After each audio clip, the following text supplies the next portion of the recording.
Saturday, August 17th, One Buccaneer Drive, Panama City, Florida. Fundraiser for North Bay Haven. The return of Justin Overstreet.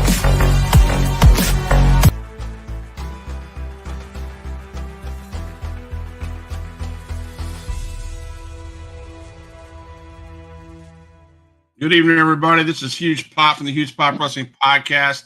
And as you see by the video, we have a special guest tonight from the XIW, Extreme Impact Wrestling. Tonight we have a talented in-ring technical wrestler. He has the spine buster from hell. We welcome to the show our guest, Justin Overstreet. How you doing, my friend? I'm doing well, man. How's it going? It's going, man. I'm so super pumped, man. We have this event on Saturday. The event is to it's called XIW Bay Haven Brawl. It's to help us cause their sporting it's a sport fundraiser, correct? Yeah. They're raising money for their athletic department, so not just football. It's going to be like the entire department. That is awesome, man. So everybody needs to. It's in Panama City, Fort Walton Beach, Destin area, around the Panhandle. Cruise on over to Panama City. I don't think there's very many tickets left. I know the VIP is sold out. Oh yeah.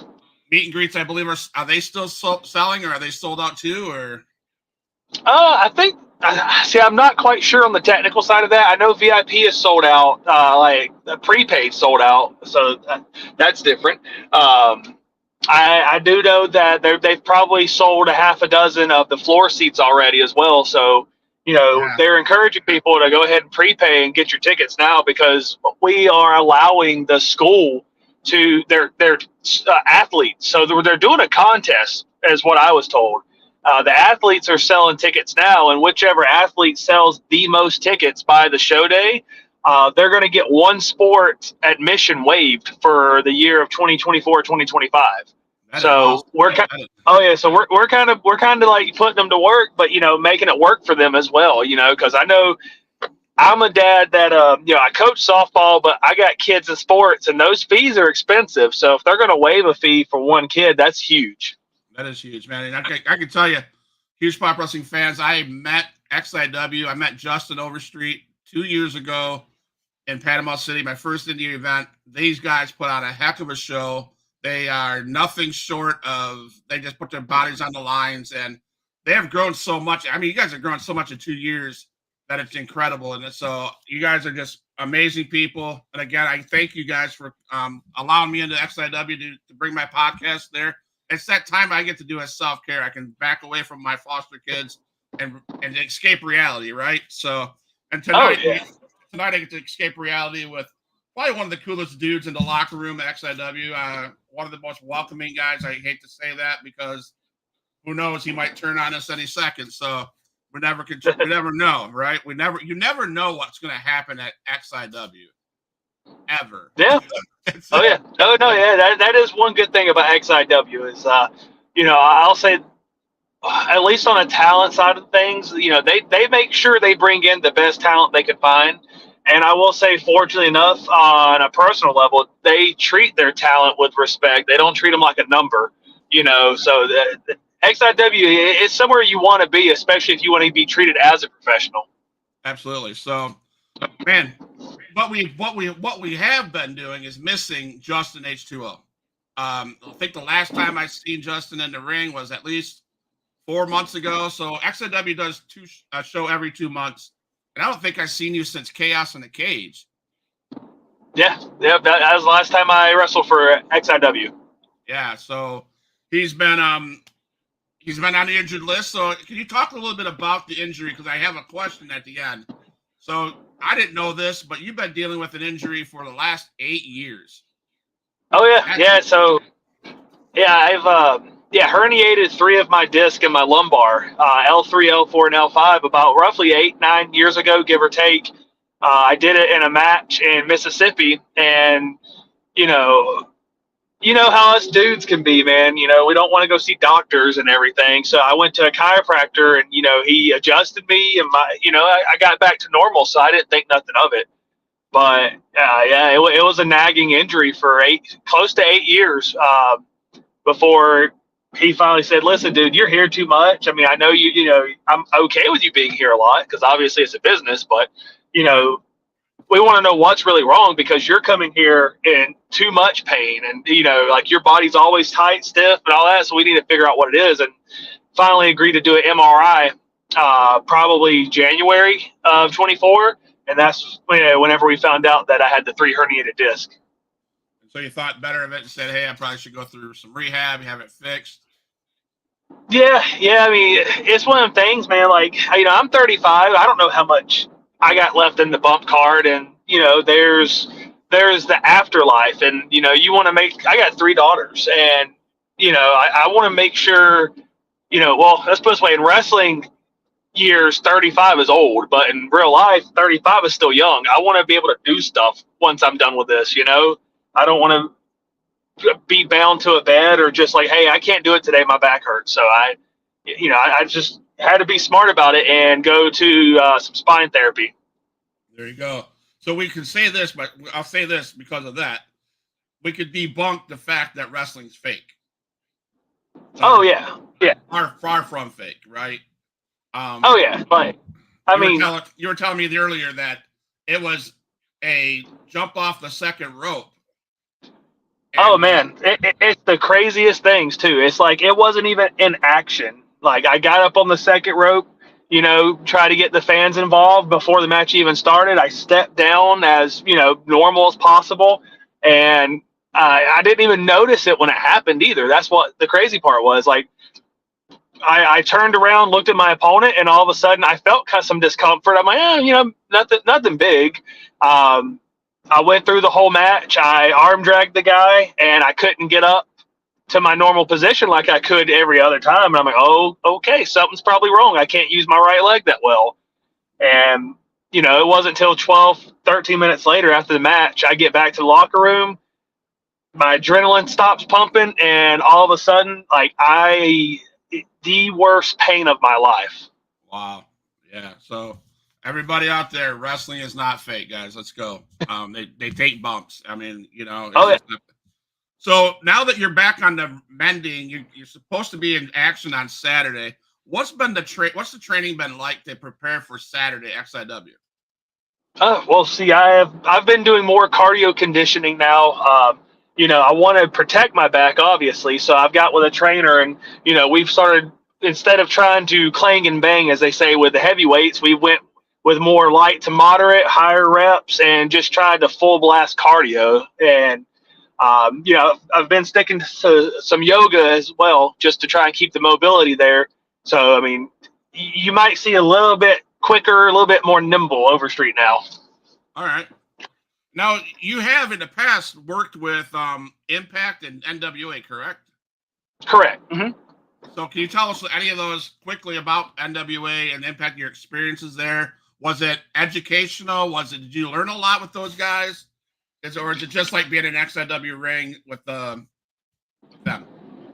Oh, yeah. Like, I want to say I worked with TNA Impact 7, 8 different times, and, you know, every time it was educational. Like, one thing about that locker room and that atmosphere, man, is it's almost like they don't know a stranger. You know, you come in as an extra, you come in as security, you know, you just help out. But it's like by the second trip, they know you by first name. You know, now they're calling you. As long as you're pulling your weight, you know, they're calling you now. You're not calling them. But, you know, everybody was so willing to talk to you on a wrestling level and not on a wrestling level. Like, you know, when you're an extra, you're doing as much as backstage. You're helping pass out the food during catering. You know, you're just trying to be there and be present. And, you know, like I always tell people this story. It's like, you know, Chris Sabin and Alex Shelley are like the top guys at TNA, and they come into catering, and, you know, it's not just, hey, hand me my food, I'm leaving. You know, they're like asking you about your day. You know, hey, what's your name, man? You know, thank you for being here. So, you know, TNA is just everybody there is phenomenal.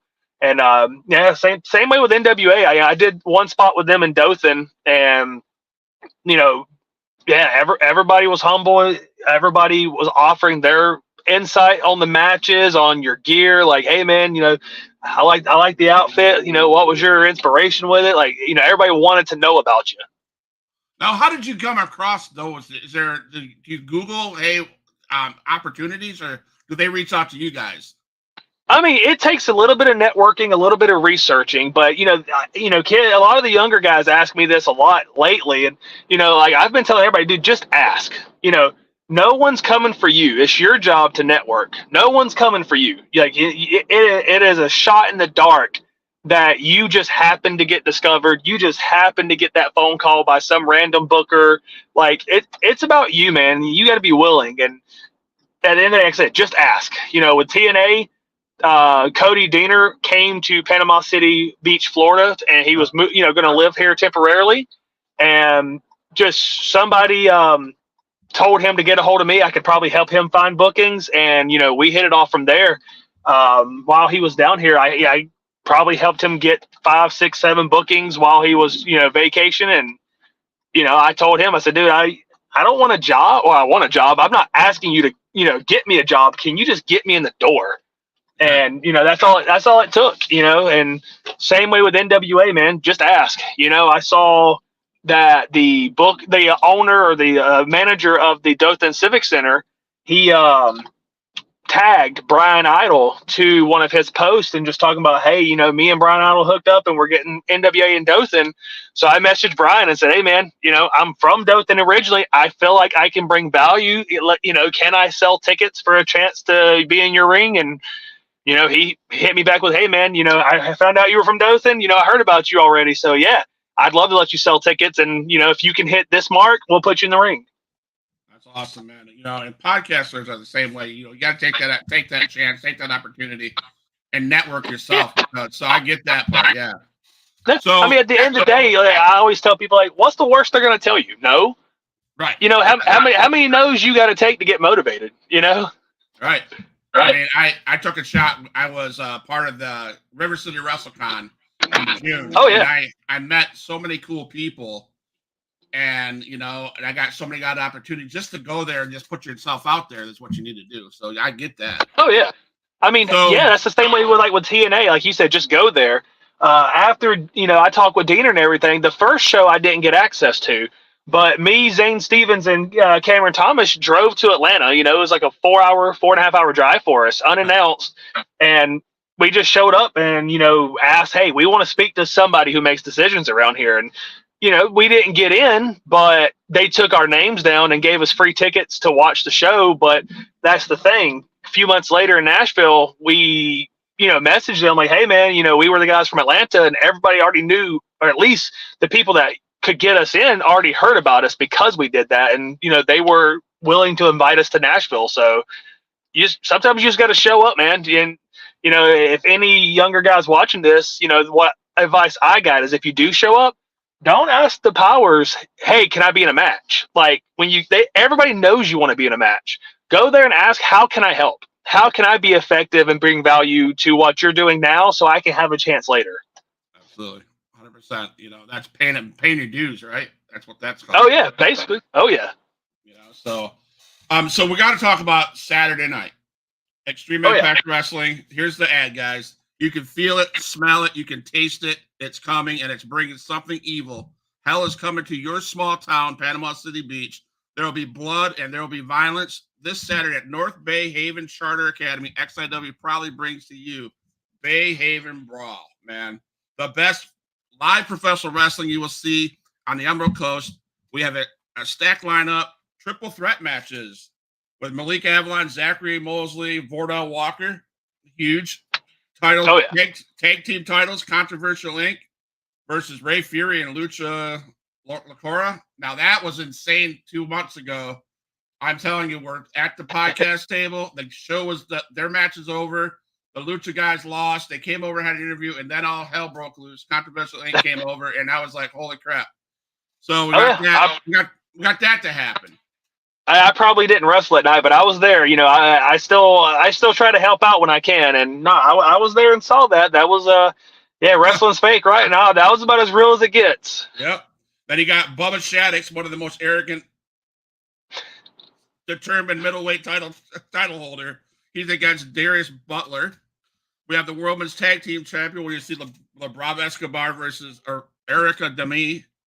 And then you got the main event, Natural Stage Chase Stevens and the unpredictable Damian Wayne versus Dying Breed with Sal Vittorio and the distinguished Jackson Slade. Though that's a hell of a lineup. But where are you at on this lineup, man? I don't know. I mean, I do know I got a call from Larry Busby, the CEO. He said, "Hey, you're cleared. That's all we need to know. You're gonna, if you're willing to wrestle, we got a spot for you." And absolutely, I'm always willing to go in Panama City. So they won't tell me who I'm wrestling yet. So I guess it's a bit of a surprise. Well, it is, and its thing is, first of all, let's talk about the new commissioner in there. What's your Sean Saxon? What about him? What is your viewpoint? What's he doing? Is he changing it for you guys? What's going on? Oh yeah, no, he definitely, like I said, I was at the last 2 shows and I was in the backstage area, and he's definitely bringing something different. He wants variety, he wants flavor, and I mean he's making his voice known. Like don't let the wheelchair fool you, man. That's a powerful man right there. Handing out fines, telling John Saxon put him in his place. Love that. I mean, what child does not want to grow up to find their dad and take money from their dad? Come on, man. Like, yeah, I'd do it too. Absolutely. So sitting at home watching during your healing process, even in the back, what have been your thoughts about what's happening in XIW? Oh yeah, I mean, it's definitely a power struggle. Like you can tell because we from December from Chaos in a Cage, and then John Saxon not being the guy we thought he was going to be, and now Sean took over. Like it's definitely some chaos, but I think Sean's gonna. I think he's gonna bring it back. I think he's gonna get everything back in order, and I mean we can only see where it goes from here. I mean, yeah, you talk about John Saxon. He has taken 2 guys, right? He's taken Jackson Slade, who had a title when he joined the regime with John Saxon. Now he doesn't. Big Sal. He's bossing Big Sal around like a little baby. And they're not winning. They're dying, just like their name says. Dying breed, And I'm like, so I just didn't know. I want to know what your thoughts were on that. But let's talk about you. Let's talk about some thoughts that some people have about you. Adrian Whisper is curious of why does it appear you're resorting to underhanded tactics to get things done? I can't say the last time I used underhand tactics to get things done. But, I mean, at the end of the day, we're supposed to win, right? Yeah, that's the goal. Yeah. By any means necessary. By any means necessary. Is there anybody that you got your eyes on when you get back there? Once you come back, who do you want to get your hands on? Oh yeah, I mean, like your eyes is always on the prize. I don't know. In the '90s, Stone Cold Steve Austin had a VHS that came out. There's my age, and he said it best. He said, "If you're not in this business to be the champion and go after number 1, why are you in it?" So I've watched Malik Avalon. Like he's very talented. He's the heavyweight champion for a reason, but we got bills to pay. That spine therapy wasn't cheap, and insurance don't cover that type of work. So, speaking of that, you got to be the champion to get the money. Well, and you also got bounties as well. So there's a lot of ways to make money at XIW. There was that. That was my next question. So, Damian Wayne, man, what a legend in the business, right? Yeah, fun fact, man. When I was the AIWF World Heavyweight Champion, it was actually 10 years ago. Last month, I actually lost it to Damian Wayne, and I never got a rematch. So I've been in the ring with Damian Wayne. He is everything that they promote him to be. He's a bad dude. Yeah. I will say this: he's one of my favorite XIW wrestlers. He puts you guys all. I mean, that is one thing about XIW. I don't want to. Before we go, one thing about what you guys do is you guys put your bodies on the line. And it's like balls to the wall, full on stuff. And it just makes you feel so much like you're part of it, part of the story. And so you guys do a great job. So I also been told you were notified, or maybe you are unaware of this, I'm not sure, but that you are being removed from in-ring action and being placed in the office as head of media relations. Do you care to elaborate on that? I'm not sure. I mean, I guess August 17th, I gotta show my worth, right? That's what I'm saying. Were you aware of this little bit of a tidbit of information that I got that was put in my ear? I was not. Makes you wonder. I was huh? not. Makes you wonder, like you said, a lot of underhand tactics going on. I guess we got to figure out what that's about. Right. They're saying you are underhanding tactics. Well, that to me, XIW president, XIW CEO, XIW management are pulling their weight by underhanding doing that to you. That's got to be uncomfortable. Oh, I'm the king of uncomfortable, man. This shows you, you got to roll with the punches. You got to adapt. So maybe there's something I don't know. Maybe there is something I don't know. That's interesting. Yeah, I was shocked when that memo came through my email. So I was like, oh shoot, I better ask about that because, dude, you've been training. You are the master of the spine buster. Is it that they're afraid of what you're going to do in the ring? I don't know. I wasn't going to say that, but hey, they saw what I did with I guess you could say technically a broken back in December to Cameron Thomas in the cage. Now here I am healthy, maybe they're scared. Maybe Adrian Whisper's scared. Maybe Bubba Shattuck. Maybe he's protecting Bubba Shattuck or Malik Avalon, right? I don't know. You can never know at XIW, right? And, if that's the case, man, you would think that you'd want to take it out on the 7 stiffs, maybe. I don't know. Whoever's in charge of all this emails, I don't know. Are the 7 stiffs a thing anymore? I don't know. That's what I'm asking. I mean, it looked like they were falling apart come December. Yeah, I mean, like I said, the best thing about XIW, man, is the only thing that's for sure is nothing's for sure. So that's exactly right. Cliche, I know. Cliche, I know, but hey, cliche it is. There you go. So where do you see XIW at the end of 2024 going into 2025? I think if they stay the course, they played their cards right, and I mean, dude, like I don't see why it can't become one of, if not the better promotions in the entire Southeast. I mean, like you said, they bring value when it comes to talent. I hear production's about to get a lot better as well. So I think, like I said, stay the course, man. Weather the storm, and I think by end of 2025, I think we're gonna break some records. What's up for Justin Overstreet after Saturday? What's in line for what you got plans for end of 2024 going into 2025? That's a good question. I'm taking it one match at a time right now, but obviously, eyes on the prize still. Everybody wants to get signed or at least, do what they love on TV. I mean, it's one of them things, you never stop itching for it. But, yeah, I feel like whether I'm in the ring or not, I feel like I'm always going to be in the business for some way, so. But 2025 right now, it's just paying attention to one match at a time because I want to see, where this new back takes me, I guess you could say, and shoot for the stars again. Yeah, so you've been around a while. I've seen you with Cameron Thomas. I've seen you with Mordo. I've seen you with all the guys in the XIW locker room.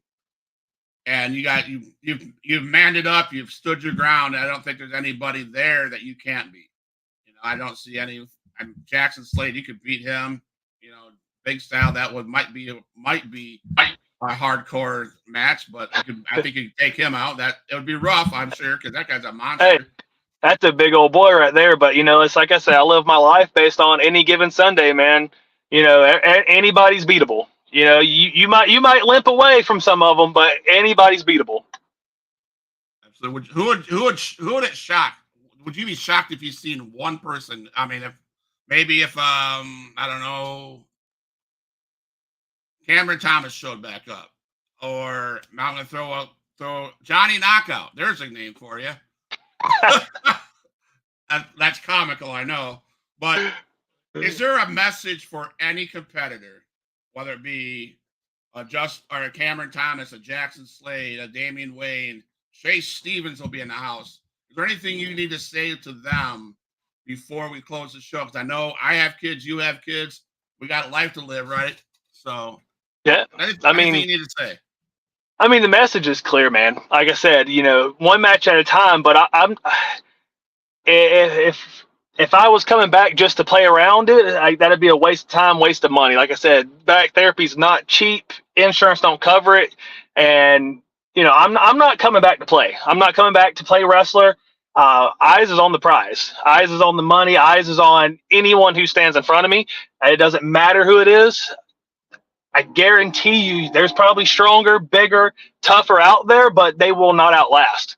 You can't beat heart no matter how strong you are, no matter how tough you are. So whoever they throw in the ring, man, we can go fatal 4-way. It doesn't matter. I got one mission, and that's to prove I can still go, and to prove that, hey, maybe I found another gear, since getting my back fixed. So that's the thing, man. Doesn't matter who they're doing it. I got a point to prove. Absolutely. So, guys, Saturday night, XIW Bay Haven Brawl, Panama City Beach. You don't want to miss this, guys. You don't want to miss. Justin Overstreet will be there. I'll be there doing some live footage. Stop by the table, Justin. We can do an interview there. I have some new setup cameras and stuff, so stop by. We'll talk a little bit more there. I'm going to close the show, but don't go anywhere. I'd like to talk to you for about 2 seconds after the show goes off. So cool. All right. So, huge Pop Wrestling fans. It's been a quick interview, but like I said, we're all human beings. We all have lives. He's just getting back from training. He's got to go eat his vitamins, say his prayers, and say goodnight to his kiddos. So, you get ready for XIW. I hope to God these rumors aren't true, Justin, that they're going to take you out of the ring and put you in the office. I think that would be a horrible decision, a bad decision, but I don't make the decisions, right? I just talk about the decisions. Guess that means we just got to make a statement, right? That's right. Make a statement. So, Huge Pop Wrestling Podcast. Check us out. We'll do shooting live from the XIW Arena in Panama City Beach this Saturday night. Showtime, 5:00. Don't want to miss it. There's going to be a lot happening. Again, Huge Pop Wrestling Podcast. Love y'all. Love XIW. And love you, Justin. And we're out. We're for life, right? All my dogs, make some noise up in this house.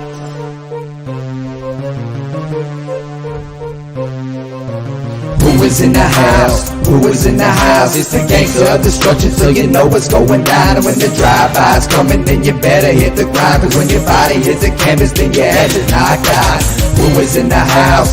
Who is in the house? It's the gangster of destruction, so you know what's going down. And when the drive-by's coming, then you better hit the grind. Cause when your body hits the canvas, then your head is knocked out. Fight with Adrian Whisper is like a fight with the devil, because when he's dealing with you, you cannot get on this level. Fight with Adrian Whisper is like a fight with a king. It's like a fight with an army. They got the tanks and everything. He's leaving bruises and stitches, possibly leaving you crippled. Cause when he sets up the table and